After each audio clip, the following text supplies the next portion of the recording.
Good morning, I'm Harley Schlanger from the LaRouche Organization with your daily video update for July 15th, 2024. I think I speak for most Americans when I say that we are relieved that the assassination attempt against President Donald Trump of last Saturday failed. But it failed by less than an inch. And what it demonstrated is that we live in an environment of a potential for political violence, which is being stoked by the identity politics, by the war drive, by the neoliberals, in an attempt to keep the population demoralized, off-balanced, and submissive. And we have to make sure that there is a full investigation, an honest investigation of what actually happened, that all the evidence is gathered, and that we can be certain that we're being told the truth. Because Americans are skeptical, and rightly so, because of the volume of lies we've been told to support the policies of the last administrations. And by this I include everyone going back to the Clinton, the two Bush administrations, Obama, and so on. And beware of the theories you see on the internet, because a lot of these are posted there precisely to add to the confusion and the disorientation. Now, why skepticism? Well, the John F. Kennedy assassination. More than 60 years ago, we still don't have the truth about that. Most people are aware that the lone assassin theory we've been told is false, but the evidence that could be produced to show who was responsible has not been produced. There's Russiagate. The Russiagate has been debunked, and yet people still talk about it as though it's true that Putin was intervening to elect Donald Trump president.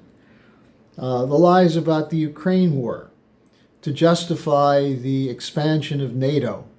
And what we've been reporting, and I've been reporting this to you from the beginning, is behind that is the desire to dismantle Russia and seize its raw materials. And who's behind that? The military-industrial complex with such names as BlackRock, Vanguard, and so on. And it goes back to the period of the 90s when the interests included were the Rockefeller and Rothschild interests, Western banking interests overall, that were prepared to loot Russia to the bone and were only stopped by the emergence under Yevgeny Primakov and then later Putin. Now, that's part of the reason why Putin is so hated in the West today. So there are reasons to be skeptical. Now, we're seeing a buildup of a climate of violence, and it's been developing since 2016. The Democrats blame it on Trump. They say that it's all Trump and the discussion of a civil war. The Republicans say it's the socialists and the Black Lives Matter and Antifa. There's some truth to both of that, but the question is why? What's behind it? Why do people fall for these things? And just one example, the Politico reports that a few days ago, Biden had a call with donors, private call, on July 8th, and he said, quote, "It's time to put Trump in a bullseye." That's the kind of rhetoric that feeds into this kind of attack that occurred on Saturday. Now, the essential truth here is that there is an International Assassination Bureau. And this is something that the LaRouche Organization has been focused on for some time. I'm putting a link in the description section to a report we did in February 2023 that was titled, "Stop NATO's World War, Dismantle the International Assassination Bureau." And what we wrote is, quote, "It is striking to anyone who dares to think about it that any world figure, including emphatically any American president, who intends to pursue a policy of peace and development, comes under immediate attack in various ways. Media attacks and slanders, coups and color revolutions, legal assaults and assassinations are the tools of the trade of an International Assassination Bureau that seeks to strike terror into populations and demoralize them into accepting the dictates of an unelected body of Anglo-American oligarchs who make and brutally impose their rules-based order on the globe. There's a global revolt against this rules-based order. And that revolt is going to be either successful, in which case we move to a new strategic and economic development architecture, or it will be suppressed by the military, industrial, financial forces that are committed to war and neoliberal economic policies, that is, deregulation and global looting under the control of central banks. So that's the fight we're in. Once we recognize that, then it's a little more easy to identify who benefits from assassinations. You can always create a lone figure to pull a trigger. The question is, are they really a lone assassin? Or are they deployed by some other agency? As we know now, in looking back at the Kennedy assassination, there's a lot of leads on where Oswald came from and who was controlling him. And additionally, that he wasn't the one who probably did the assassination.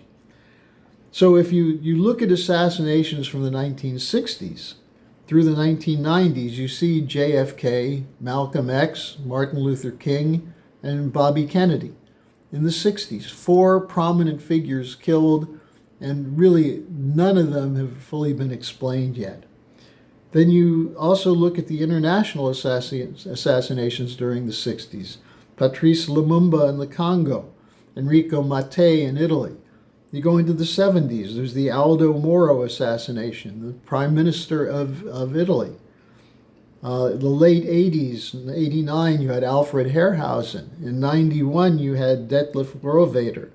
2 people who were instrumental in trying to shape a new economic order after the collapse of the Soviet Union, who were opposed to the idea that was implemented of shock therapy, which was part of a strategy to destroy Russia, break it apart, and seize its resources.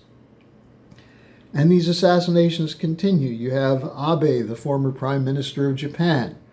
You had the attempt on Robert Fico, the president of Slovakia. And then you have the Ukrainian hit list, so-called, which is actually a NATO hit list, which included Daria Dugina, who was killed. But it also included Fico. It includes Orban, who has everyone in the European Union and having fits because of his successful diplomacy to change the agenda of what was done at the NATO conference to actually pursuing peace. And then you have on that list as well prominently Helga Zepp-LaRouche, and I'm on that assassination list from the Committee to Combat Disinformation of Ukraine, which is really a laundered through Ukraine, but it's a NATO State Department list. So the question that comes up on this is who benefits from this? That's why I think if you read our report, you'll begin to get a sense of the proper methodology to look at these questions so you don't fall for the simple explanations that come out. Now, what we're dealing with is a NATO war plan, a permanent war plan, based on geopolitics. The idea that you have to have a break, a split between Germany and Russia, no policy for a Eurasian connection to Europe, and so on.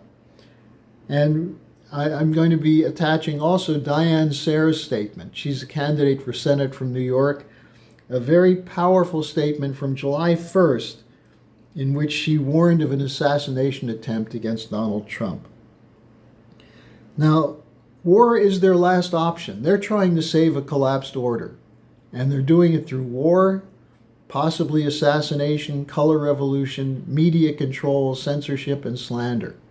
How do you fight it? The first thing is you pursue the truth. You make yourself an instrument of investigation of what's really happening. And then you inspire others to seek to learn what you've just discovered. That's the most powerful alternative we have, because the more people who know that we're facing a permanent war machine that uses assassination as one of its tools, it makes it much harder for them to get away with an assassination in the future. So look at the report I've linked, look at Diane Sare's statement, and become active. Join us. Join the Schiller Institute. and become part of the counterforce to bring online a new strategic and development architecture to replace the collapsing bankrupt system of the Anglo-American oligarchy.